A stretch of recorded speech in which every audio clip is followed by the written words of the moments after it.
Aloha. Namaste, nutheads.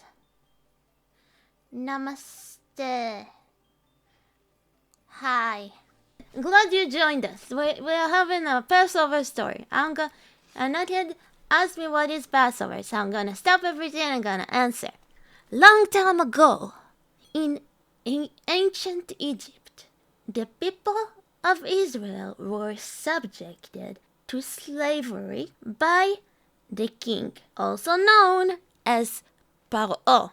To avoid the harsh life of slavery, of death, basically, because the Israelis were multiplying. Afraid of the threat of growing population, Paro ordered the death of all the newborns. To save his life, Moses' mom did the Superman plot thingy. You know, when you send the baby away, and then she sent them away through the sea. She made like a bassinet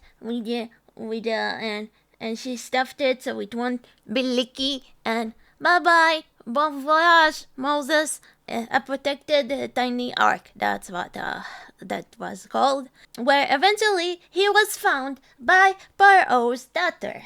No. It's his mom did the Jor-El thing when she decided to send the baby in order to save his life. You know, the story was before Superman. So bitch, please, we invented that.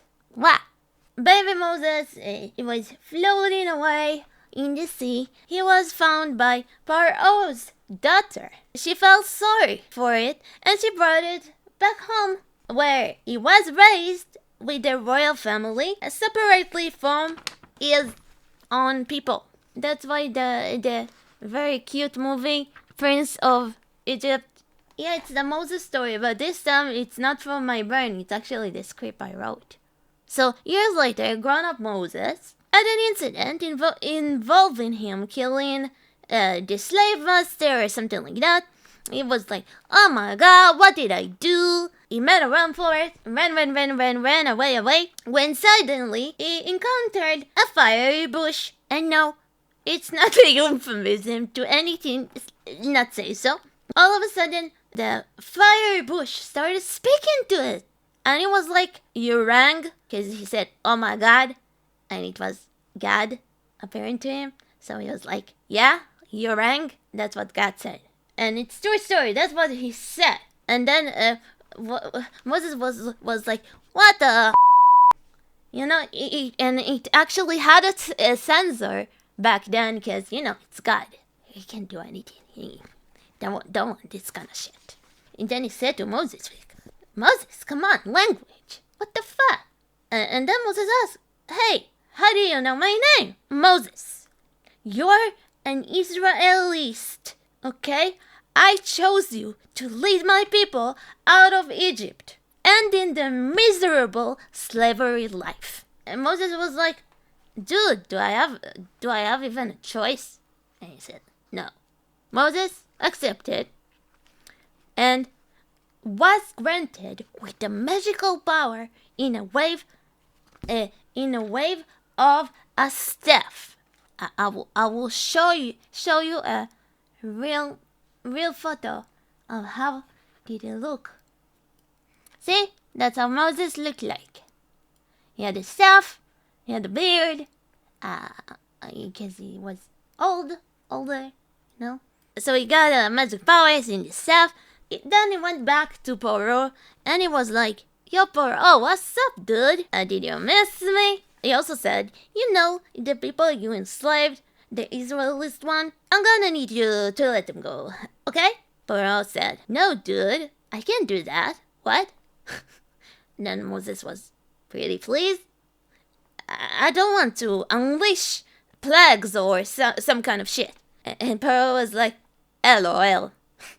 No, I'm not letting them go. Get the fuck off my property. Yeah, basically that's a true story. He didn't believe him, guys. He didn't believe him. Moses meant business. He unleashed the first plague. In a wave of a staff, all the water in Egypt turned into blood. And then Moses, like, going back to Paro and See? I told you. What did I say? Did I warn you? Yes, I did. You didn't listen, and that's what happened. Will you release my people now? And Paro said, no, I don't think so, dude.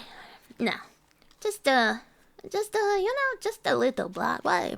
Like, yeah, no biggie. Okay, I don't know where it came from. I don't want to say. And then Moses was like, okay, dude, prepare for another plague. And don't say I didn't warn you again, okay? And then Paro said, bring it on, bitch. Yeah, true story. Another web of self. It was raining frogs. Imagine all the frogs like, wah, and like, wah. Moses went back to Paro to see what, maybe change his mind. I don't know. How about now? He was asking. And then Paro said,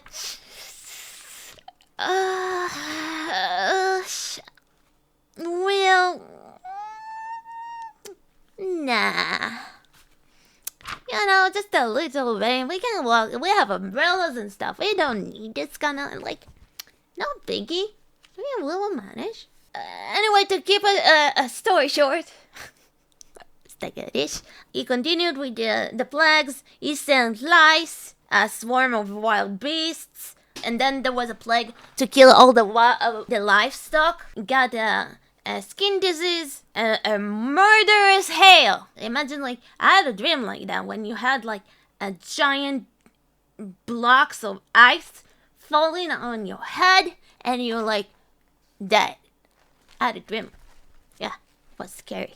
Every now and then it comes back. After the hail, there was a locust, and then there was it casted a cloak of darkness. But every time a plague was unleashed, the answer from Paro was still no, until came the last plague. The harshest of them all. At midnight, all the firstborns will die, including Paro's. And I know, okay, you're probably thinking right now, Chotomate. Like, like the people of Israel, they also have like newborns. What will happen to them? That means that they'll also get killed. What's the point of that? Well, no. Moses told them, yo, people of Israel, if you want to survive right now, if you want the babies to survive, please do the following. First, you take a sheep, and then you slaughter his ass, and then with the blood that you just spread it around, you smear that on all over your doorpost. That's how, when the angel of death will come at night, he will know that this home he will need to pass over. Get it? Pass over this home, and the plague will not be affecting this home. But there's still more to it. That only explains why we call it Passover. It doesn't explain what is Passover. As the firstborn himself, Paro feared for his life, and he finally agreed to release the Israeli people. After he agreed to release, Moses was returning to his people and like running everyone, high-fiving everyone, and like screaming, "We are free! We are free!" And as they were, and little by little, they told them to prepare themselves for departure to Israel, the promised land. But little did he know that Paro was already saying to himself, having second thoughts, cancel the freedom! No freedom for the Israeli people. Then he sent his army upon them. By the way, he lost a baby. Yeah, he had a firstborn baby. He died, I think. I'm not sure. I'm pretty sure, like, the movies, it say it's a baby, but I'm pretty, like, Apollo was spared his life because he was the firstborn. Like, it didn't say new firstborns, you know? Just firstborns. And it was like, you know, an eye for an eye. He wanted to kill all the newborns of the Israelis, and that's why they chose, by the way, this plague as the last one. Like, yeah, gods love this shit. Like, the eye for an eye thingy. He sent his army upon them, figuring it out, knowing that Moses told the Israelis, "Wrap it up, guys! Quickly, let's go! Handale, handale!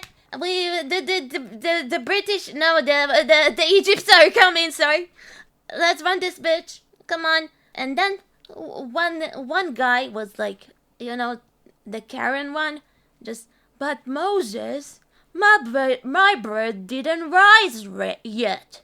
You know, when it's floating and stuff like that. And then Moses said, "That's okay, dude. It's edible. We need to run." And that's why there is a customary on Passover to eat something that causes very constipation, gluten-free cardboard that's called matzah.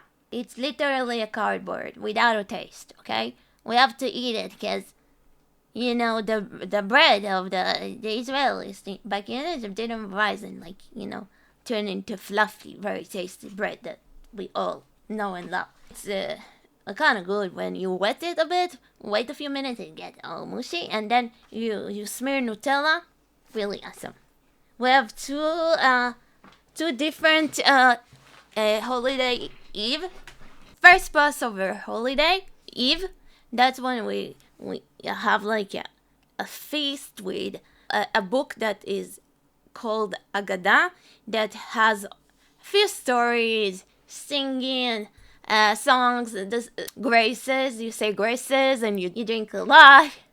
Yeah, I had so many Passovers that I had a hangover. After they ran away, they managed to run from the army, the Egypt army, as you know, by spreading of the Red Sea. That way they can go through it. The one thing I don't know is, like, why it take them 40 years to go from there? Like, it's right there, dudes. From where I am, it's like 4-hour drive. Even, like, you do it by foot. How is it took 40 years? Like, the Red Sea is right there. This is the food directions. They chased all the Israelis, but they already passed through the Red Sea, and then the sea closed on the army, on the Egypt army, and they all died. Pretty sure. At least that's according to the movie. Yeah, to lay other eggs.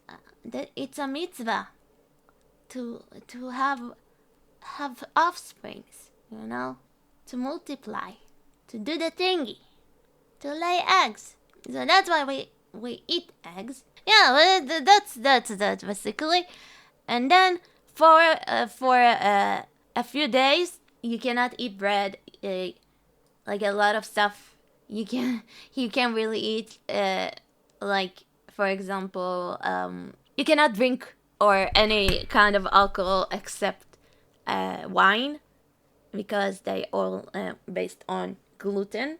Like, a few months before, they make all the food kosher for Passover, meaning it sucks. Basically everything is so not yummy. Then there is the second holiday, which we celebrate with a lot of sweets and more readings, more graces, and a lot of pitot. So that's it, guys. Any questions regarding that before we move on to the dude? No, you don't sacrifice the sheep. No, dude. You don't do that. By the way, we eat lamb leg. No, you are not allowed to eat thighs. Never, ever. Not on Passover. Not done. No, never. No. Hey. Ah! You see, you slaughtered a sheep now. You're guilty. Your firstborn egg won't die. No, I just know that if you spill a lot of salt, that means you're in love. What? Do you see any wings? I don't know, Angel.